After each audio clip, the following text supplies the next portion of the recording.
In the last video, we learned a little bit about the circle, and the circle is really just a special case of an ellipse. And it's a special case because in a circle, you're always an equal distance away from the center of the circle, while in an ellipse, the distance from the center of the circle is always changing. And you know what an ellipse looks like. I showed you that in the first video. It looks something like that. And when I mean that the radius or the distance from the center is always changing, let me say this is centered at the origin. So that's the origin right there.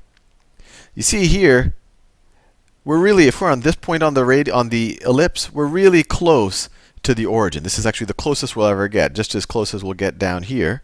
And when we're out here, we're really far away from the origin, and that's about as far as we're going to get. Right there.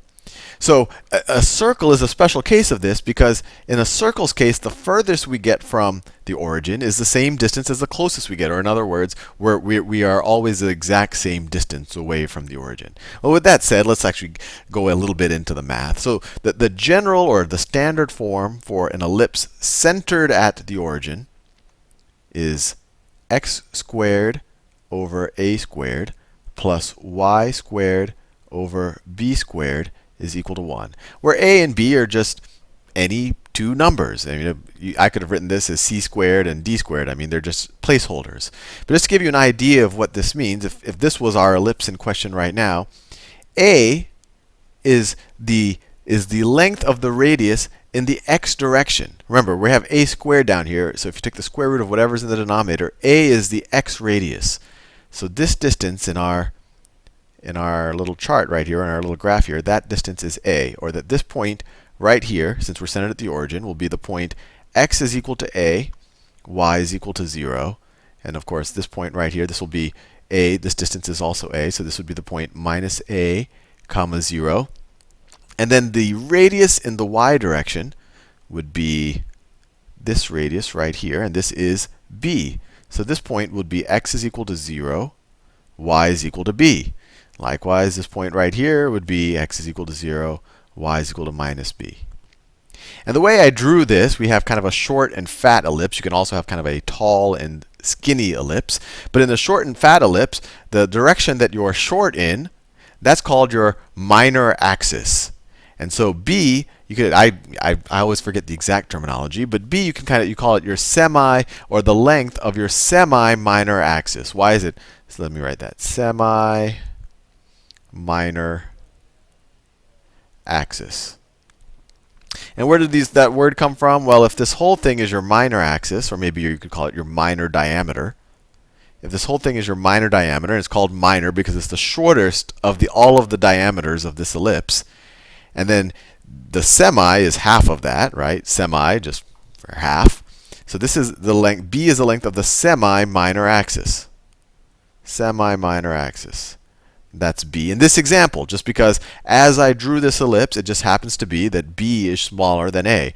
If b was larger than a, I would have a tall and skinny ellipse. Let me actually draw one. It could have been like this, right? I could have an ellipse that looks something like that, in which case all of a sudden b would be the semi-major axis, because the b would be greater than a, that this would be taller than it is wide. But let me not confuse the graph too much. And in this case, a is the length of the, I think you've guessed it, a is the length of the semi-major axis.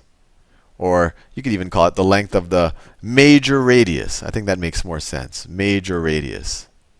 Major radius. And you could call this the minor radius.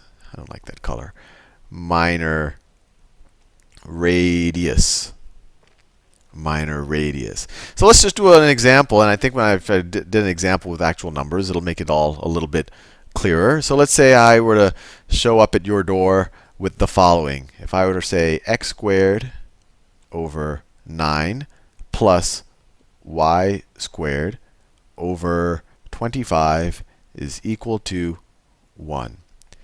So what is your radius in the x direction? Well, your radius in the x, this is your radius in the x direction squared. So your radius in the x direction, if we just map it, we would say that a is equal to 3, because this is a squared.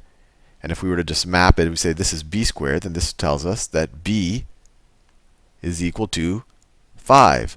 So if we wanted to graph this, and once again, this is centered at the origin. Let me draw the ellipse first. So first of all, we have our radius in the y direction is larger than our radius in the x direction. So it's going to, the ellipse is going to be taller and skinnier. It's going to look something like that. We draw some axes. So that could be your x-axis, could be your y-axis. So this distance, this is your your radius in the y direction. So this distance right here is going to be 5, and so will this distance. And this is your radius in the x direction. So this will be 3, and this will be 3. That's it. You have now plotted this ellipse. Nothing too fancy about it. And actually, just to kind of hit the point home that the circle is a special case of an ellipse, we learned in the last video that the equation of a circle is x squared, and a circle centered at the radius, centered at the origin, x squared plus y squared is equal to r squared. So if we were to divide both sides of this by r squared, we would get, and this is just a little algebraic manipulation, we would get x squared over r squared plus y squared over r squared is equal to 1. Now in this case, your a is r, and so is your b. So your semi-minor axis is r, and so is your semi-major axis is r. Or in other words, this distance is the same as that distance, and so it will neither be short and fat nor tall and skinny. It will be perfectly round. And so that's why the circle is a special case of an ellipse. So let me give you a slightly, it'll look a lot more complicated, and this is something you might see on an exam, but I just want to show you that this is just a shifting. Let's say we wanted to shift this equation, this ellipse. Let's say we wanted to shift it to the right by 5. So let's say we wanted to shift that to the right by 5. So instead of the origin being at x is equal to 0, the origin will now be at x is equal to 5. Right? So a way to think about that is, what does this term have to be so that at 5, this term ends up being 0? Well, I'll actually draw it for you because I think that might be confusing. So if we shift that over the right by 5, the new equation of this ellipse will be x minus 5 squared over 9 plus y squared over 25 is equal to 1. So if I were to just draw this ellipse right now, it would look like this. It would look, I want to make it look fairly similar to the ellipse I had before. It would look just like that. Just shifted it over by 5. And the intuition, we learned a little bit in the circle video where I said, oh, well, you know, if you have x minus something, that means that the new origin is now at positive 5. And you could memorize that. You could always say, oh, if I have a minus here, that the origin is at a, is at the negative of whatever this number is. So it would be a positive 5. And if it had a positive, it would be the opposite of that. But the way to really think about it is now if we go to x is equal to 5, when x is equal to 5, this whole term x minus 5 will behave just like this x term will here. When x is equal to 5, this term is 0, just like when x was 0 here. So when x is equal to 5, this term is 0, and then y squared over 25 is equal to 1. So you have y has to be equal to 5. Just like over here, when x is equal to 0, y squared over 25 had to be equal to 1. So y is equal to either positive or minus 5. So in either case, positive or minus 5. And I really want to give you that intuition. And then, let's say we wanted to shift this equation down by 2. Right? So if we wanted to shift it down by 2, so our new ellipse looks something like this. And this isn't anything. This isn't, when a lot of times you learn this in conic sections, but this is true of any function. When you shift things, you shift it this way. If you shift this graph to the right by 5, you replace all of the x's with x minus 5. And if you were to shift it down by 2, you would replace all the y's. Remember, we're shifting down by 2, so you would replace all the y's with y plus 2. So let me draw our new ellipse first, just to show you what I'm doing. So it's going to be a little bit, it's going to be shifted down by 2. So our new ellipse is going to look something like, that. So I'm shifting it down by 2. I'm shifting the yellow ellipse down by 2. So this equation, if I shift it down, well, the x is still where it was before, x minus 5 squared over 9, plus y plus 2 squared over 25 is equal to 1. And once again, the reason I know this is because now when y is minus 2, this whole term is 0, right? 0 when y equals minus 2. And when this term is 0, it behaves the same thing as when this term was 0. So when y is equal to minus 2, you get the same behavior, or you're at the same point in the curve, right here actually, as you are when y equals 0 in this one. So here. So it's not the same point. You can kind of view it the same part of the ellipse, right? You're at kind of the maximum. You're at kind of the maximum width point on the ellipse here and here when y is equal to 2, and you were here at y equal to 0. And that's because when y equals minus 2, right? This is minus 2, and that's because when you put y equal minus 2 here, this whole term is 0, just like when y was 0 here. I don't want to make it too confusing, but just to kind of wrap it all up, sometimes you might see something like, graph the following: y minus 1 squared over 4 plus x plus 2 squared over 9 is equal to 1. And so the first thing you could say is, okay, this is just like the standard ellipse, y squared over 4 plus x squared over 9 is equal to 1. It's just like this, but it's shifted over, right? This one's origin is 0, 0, while this one's origin would be what? It would be the point x is minus 2 and y is 1.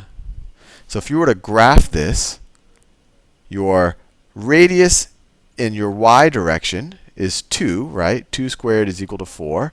Your radius in your x direction is 3. 3 squared is equal to 9.